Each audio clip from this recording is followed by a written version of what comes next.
શું બનાવો છો? કંસાર બનાવું છું. કંસાર બનાવો છો કે?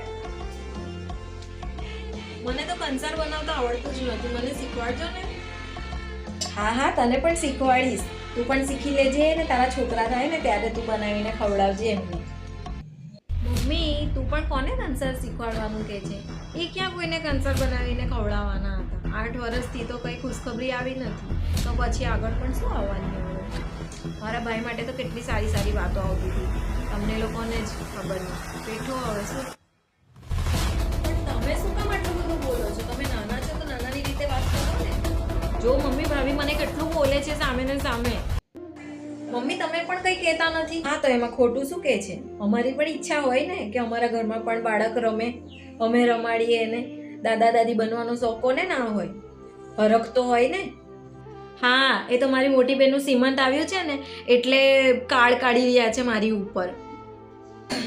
શું?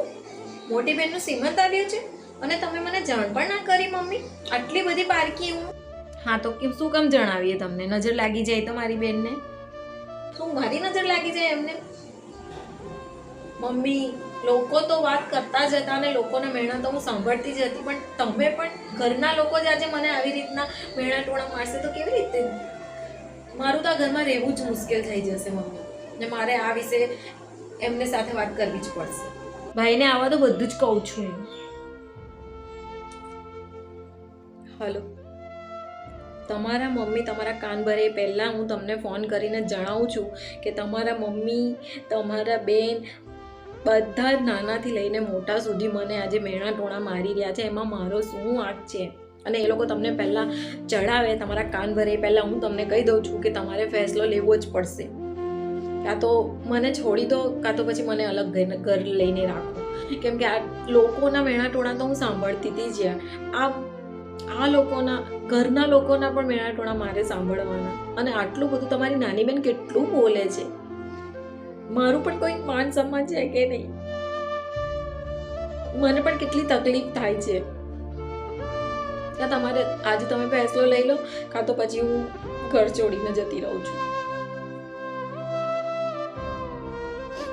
સારું, તમે ઘરે આવો પછી વાત કરીએ. હવે મમ્મી તમારે છે ને ટેન્શન લેવાની જરૂર નથી, કેમ કે હું અને તમારો દીકરો અલગ થઈ રહ્યા છે.